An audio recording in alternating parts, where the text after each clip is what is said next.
Hey friends, who's hungry? Spicy rigatoni casserole with zucchini is an easy meal you can make ahead for busy weeknight. Cook one 16-ounce package of rigatoni pasta in a large pot of salted water according to package directions. Drain the pasta and set aside. For this recipe, I'm using one 16-ounce package of hot Italian sausage. If your sausage came in links, you'll want to remove the casings first, just like I did here. Brown the sausage in a large stock pot until it's no longer pink. Then remove it to drain on paper towels, but be sure to keep the drippings. Add one medium diced zucchini to the sausage drippings and season with salt and pepper. Saute the zucchini until it's tender, then add 2 cloves of minced garlic and 1 tablespoon of flour. Stir until the vegetables are coated with flour and continue to cook for 2 minutes.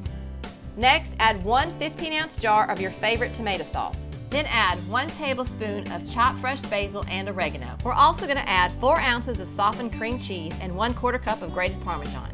Stir everything together until the cream cheese is melted. Add the sausage to the sauce along with the cooked rigatoni pasta. Stir until the pasta is coated with the sauce. Spread the pasta mixture into a greased casserole dish and top with 8 ounces of sliced fresh mozzarella or 1 cup of shredded. Bake in a 375-degree oven for 10 minutes until the mozzarella cheese is melted.